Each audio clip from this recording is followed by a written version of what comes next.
안녕하세요. 오늘 소개해드릴 내용은 손해사정사를 선임함에 있어 주의할 점과 전문성을 갖춘 손해사정사인지 확인하는 방법에 대해 소개하도록 하겠습니다. 많은 분들이 일상생활 중 예기치 않은 사고로 부상이나 장애 및 사망에 이르기도 합니다.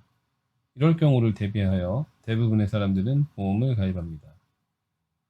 보험의 목적은 내가 발생한 비용 손해의 보전을 위해 가입을 하는데, 정작 많은 분들은 가입한 보험에서 어떤 부분이 보상이 되는지, 혹은 상대방의 보험에서 어떤 부분을 보상받을 수 있는지 모르기에 전문가의 도움을 받습니다.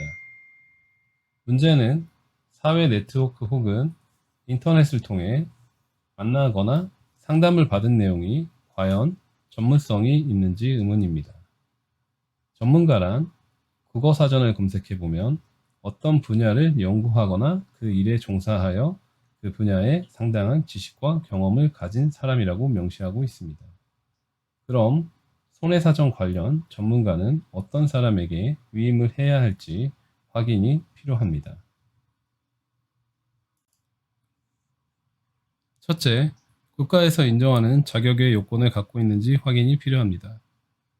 손해사정사는 1차 객관시험과 2차 서술형 시험을 합격해야 하고, 경력이 5년 이상인 경우 1차 면제, 경력이 없는 경우 6개월간 교육을 이수하고 논문을 제출해야 자격이 주어집니다. 즉, 손해사정사 자격증이 있는지 확인을 한다. 두 번째, 손해사정사 자격증이 있더라도 경력이 중요하다. 손해사정사 자격증을 보유했더라도 실무에 대한 경험이 없다면 기술이 없는 목수에게 망치질을 맡기는 거나 다름이 없습니다.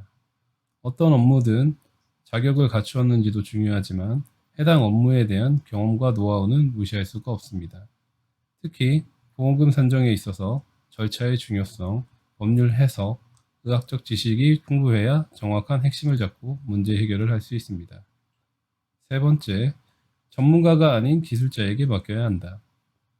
자격을 갖춘 사람 혹은 자격을 갖추지 못해도 많은 경험을 가진 사람을 우리는 전문가라고 합니다. 문제는 전문가도 아닌데 전문가인 척 상대방을 기망하는 것이 문제입니다.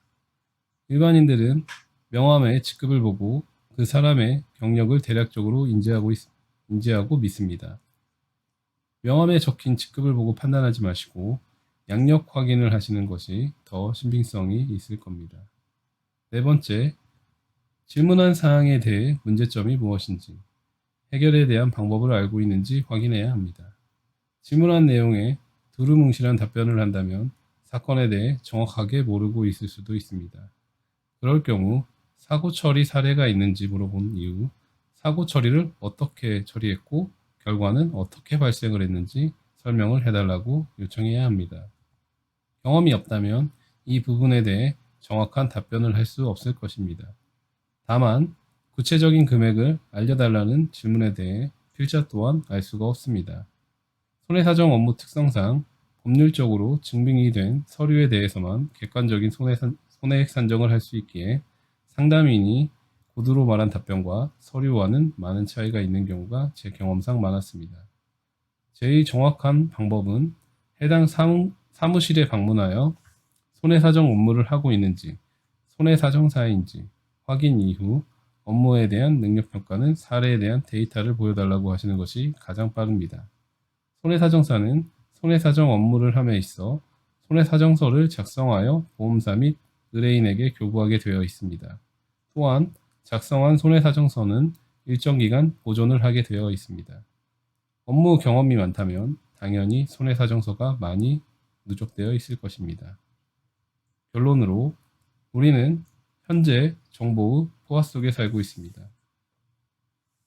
블로그, 유튜브, 사회 네트워크 등을 통해 정보를 간접적으로 체험하고 있지만 그 사람이 전문가인 척 하는 건지 알 수가 없는 것이 현실입니다.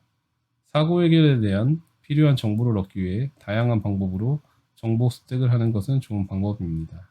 다만 부정확한 정보로 피해를 당하기 전 충분한 검토 과정을 거쳐야 한다는 것을 여러분들에게 안내하고자 합니다. 이상 상산 손해사정이었습니다.